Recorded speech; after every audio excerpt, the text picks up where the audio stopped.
हाय साथियों, मैं श्री कृष्ण आपका अपने यूट्यूब चैनल पर स्वागत करता हूं। तो आज हम देखने वाले 8 पे कमीशन से रिलेटेड कुछ इन्फॉर्मेशन साथियों हमारे पास आई है, वो हम इसमें डिटेल में जानकारी देखने वाले हैं।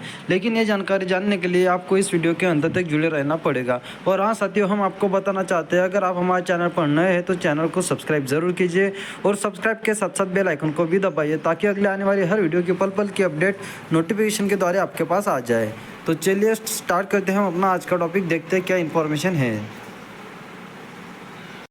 तो आपको बता दें साथियों कि डीए में बढ़ोतरी के बीच 8वें वेतन आयोग पर सरकार ने दी जानकारी, सैलरी और पेंशन में होगी बड़ी बढ़ोतरी। तो देखिए, 8 पे कमीशन 8वें वेतन आयोग के गठन का इंतजार कर रहे केंद्रीय कर्मचारी और पेंशनर्स के लिए काम की खबर है। केंद्रीय कर्मचारियों और पेंशनर्स की बेसिक सैलरी और अन्य भत्तों में बड़ा इजाफा देगी सरकार। आगे देखते क्या है।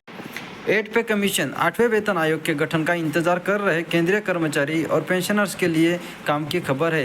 केंद्रीय कर्मचारियों और पेंशनर्स की बेसिक सैलरी और अन्य भत्तों में बड़ा इजाफा देखने को मिल सकता है।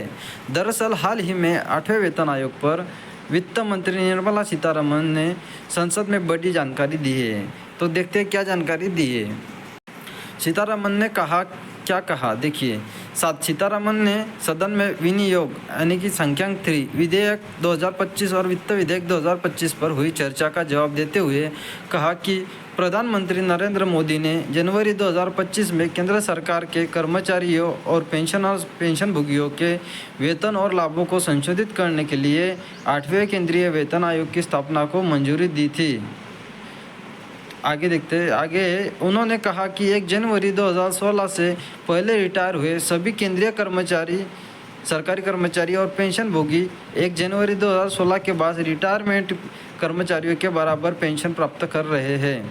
6ठे वेतन आयोग द्वारा की गई सिफारिशों को ध्यान में रखते हुए पेंशनभोगियों के बीच अंतर अपरिहार्य और इसे संशोधन के रूप में और सत्यापन के माध्यम से लाया जा रहा है।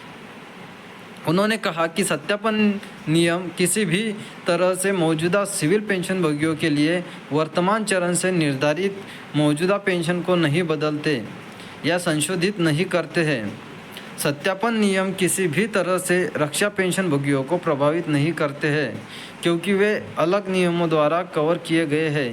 वित्त मंत्री ने कहा कि यह किसी भी पेंशन नियम या निर्देश में संशोधन नहीं है, बल्कि केवल उसी की पुष्टि है। 1 जून 1972 यानी वह तारीख जब सीसीए पेंशन नियम लागू किए गए थे।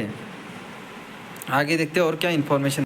तो देखिए साथियों, आपको बता दें कि जो डीए का जनवरी में जो डीए बढ़ना था साथियों, वो 2% बढ़ा है। तो देखते हैं अभी कितना मिलेगा आपको, जो टोटल डीए मिलेगा तो कितना मिलेगा। बता दें कि बीते शुक्रवार नहीं, कल को केंद्र सरकार ने 7वें वेतन आयोग के तहत अपने मौजूदा कर्मचारियों के लिए महंगाई भत्ता यानी कि डीए में 2% की बढ़ोतरी को मंजूर दे दी है। इससे केंद्र सरकार के कर्मचारियों का डीए उनके मूल वेतन के मौजूदा 53% से बढ़कर 55% हो जाएगा, यानी कि हो गया साथियों। खासकर डीए में बढ़ोतरी, जिसे हर 6 महीने में संशोधित किया जाता है, एचआरए और टीए जैसे अन्य वेतन घटकों को भी बढ़ाती है।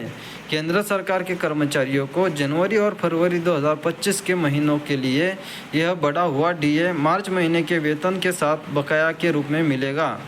तो देखिए साथियों, अगला जो पेमेंट होने वाला है उसमें ये मिल सकता है आपको, जो एरियर है उसका साथियों। तो देखते हैं अभी जब आपका पेमेंट होगा तब उसमें एरियर आता है या नहीं आता है। तो देखिए साथियों, हमने जो आपको जानकारी दी है वो आपके समझ में आई होगी साथियों, हम ऐसा उम्मीद करते हैं।